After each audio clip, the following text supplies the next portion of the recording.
Welcome back to another Film Geek movie review. Here in just a bit, I am off to check out a movie about a disgruntled teenager who runs out on their caretakers in order to go off on a little adventure. No, I am not talking about The Little Mermaid. I am talking about a movie that's got a little more teeth to it, and that is The Wrath of Becky. So what is the story of The Wrath of Becky? Okay, so Becky is a 16-year-old teenager who has had some trauma in the past, and I will get to that. Anyway, she's working at a local diner when a group of men known as the Noblemen come walking into her diner. They start a little bit of crap with old Becky. Becky gives back said crap, and that does not set well with the Noblemen. Later on down the road, the Noblemen find Becky and kidnap her dog, the last remaining relative that she has, the last remaining family member from her previous family. Now, the reason why I keep saying previous, and I'll get to that. Anyways, this movie, The Wrath of Becky, is actually a sequel to the 2020 film Becky, just plain Becky. So Becky tells the story of about a 14-year-old girl who helps, or kind of, I guess you'd say, Home Alone's a situation, but it's in a very brutal fashion. It's a home invasion film. Some neo-Nazis, the leader played by Kevin James, comes barging in. They kidnap her father and soon-to-be stepmother and little brother, and then Becky is the only one that can save them. And she does the old Home Alone thing, sets up a bunch of brutal and bloody traps, and takes each one of them out one by one. This film is kind of the opposite, because this time Becky's been training and she takes the fight to the Noblemen.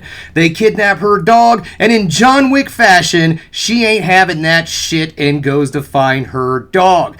This movie looks like it's going to be a lot of fun.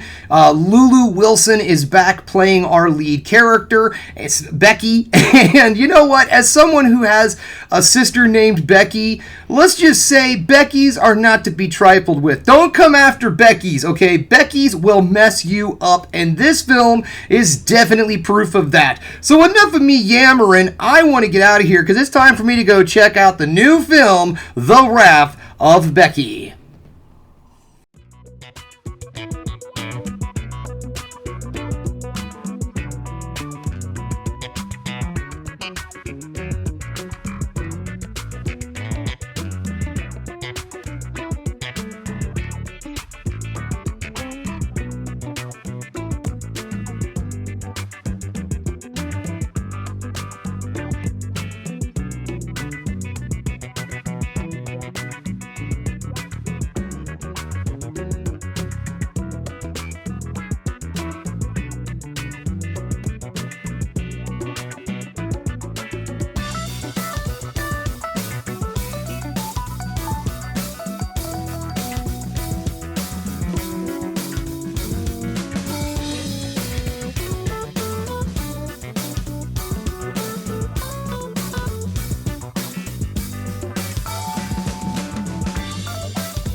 Welcome back. Just getting home, and you know what, guys? This movie was a lot of fun. I really enjoyed this movie. This was definitely one of those smile on my face from beginning to end films.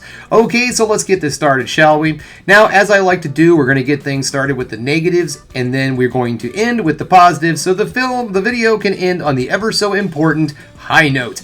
Okay, so pretty much the one negative that I have to say about this film is it does move a lot slower than the first film. The first movie seemed like it was just boom, it starts and it goes and it goes and it doesn't stop.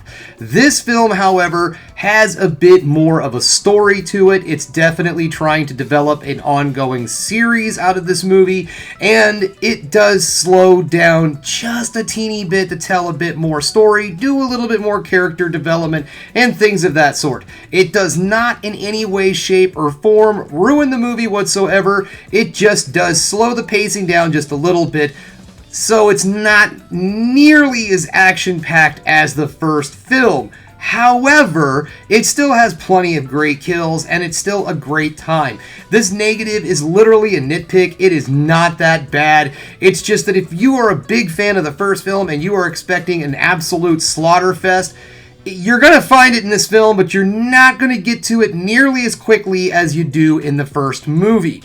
Okay, that being said, that's really the biggest negative that I have on this movie. The pacing isn't god-awful. It's just compared to the last film that was just like bam, bam, bam, bam.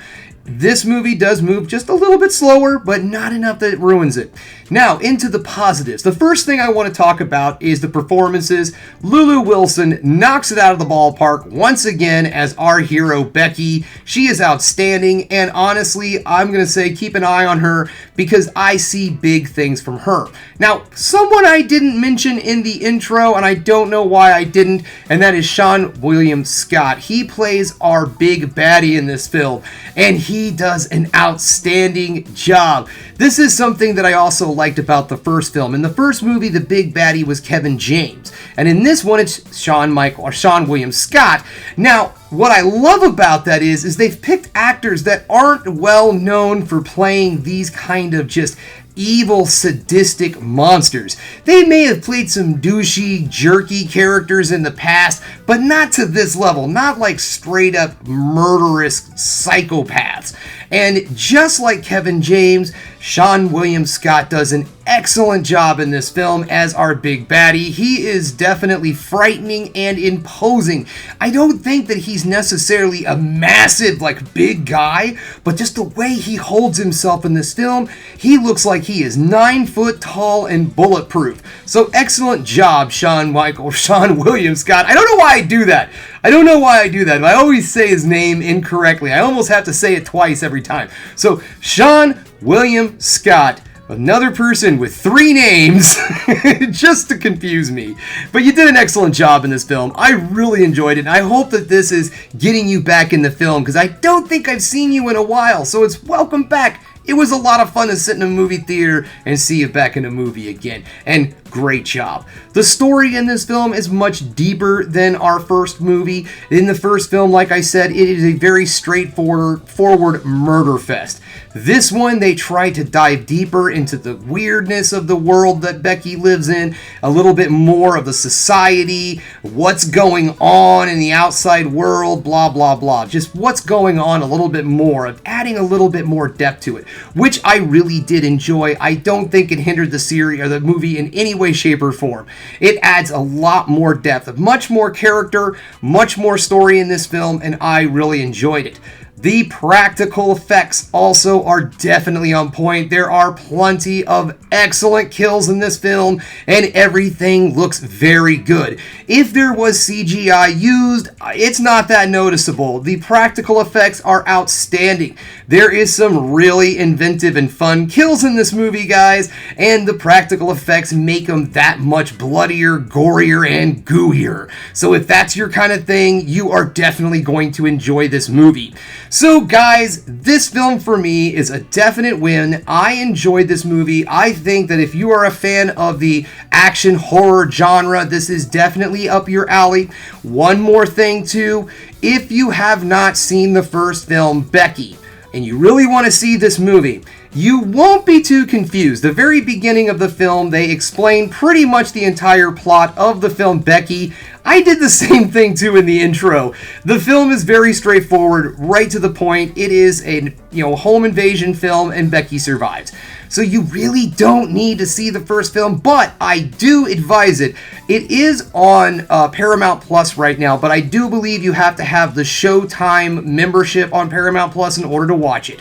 So if you do, definitely check it out, but it's not a necessity. It just adds a little bit more to it if you've seen the first film.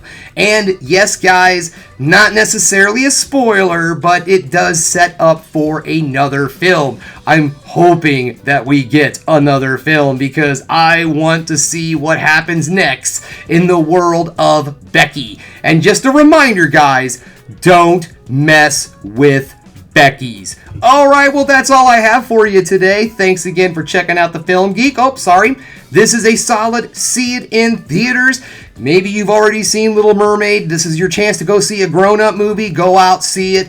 enjoy some adult time, okay? This is a definite great film to go see in theaters. It seemed like a really good audience kind of film.